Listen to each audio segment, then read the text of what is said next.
આપનું સ્વાગત છે। આદરણીય વડાપ્રધાન નરેન્દ્ર મોદીએ દાહોદ ખાતેથી કેન્દ્ર અને રાજ્ય સરકારના 24,000 કરોડથી વધુના વિકાસ કાર્યોનું લોકાર્પણ અને ખાતમુહૂર્ત કર્યું। મોદીજીએ પશ્ચિમ રેલવેના ₹23,692 કરોડના વિકાસ કાર્યોનું લોકાર્પણ કર્યું હતું। આ ઉપરાંત 181 કરોડ રૂપિયાની 4 જૂથ પાણી પુરવઠા યોજનાઓનું લોકાર્પણ, રાજ્યના શહેરી વિસ્તારોમાં માર્ગો, પુલો, પાણી પુરવઠા, ગટર વ્યવસ્થા અને અન્ય પ્રાથમિક સુવિધાઓના વિકાસ માટે અમૃત 2.0 યોજના અંતર્ગત 706 કરોડના વિવિધ પ્રકલ્પોનું લોકાર્પણ કર્યું।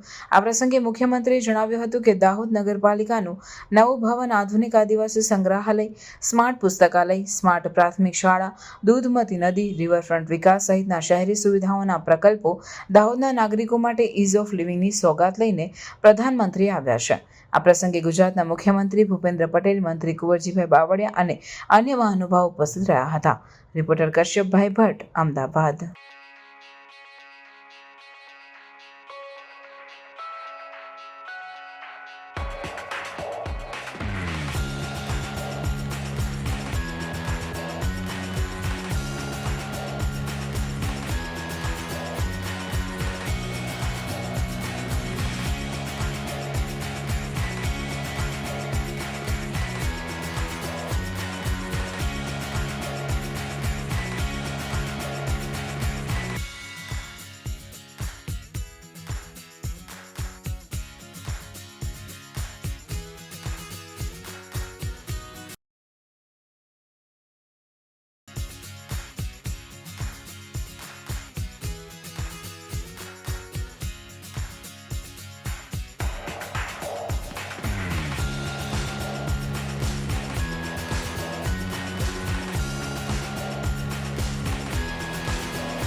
આવા ન્યૂઝ જોવા માટે સાબર આવાઝ યુટ્યુબ ચેનલને સબસ્ક્રાઇબ કરો અને લાઇક કરો, જેથી હવે પછીના દરેક સમાચાર સબસ્ક્રાઇબ કરેલા હશે તેઓને નવા સમાચારની માહિતી મળી જશે।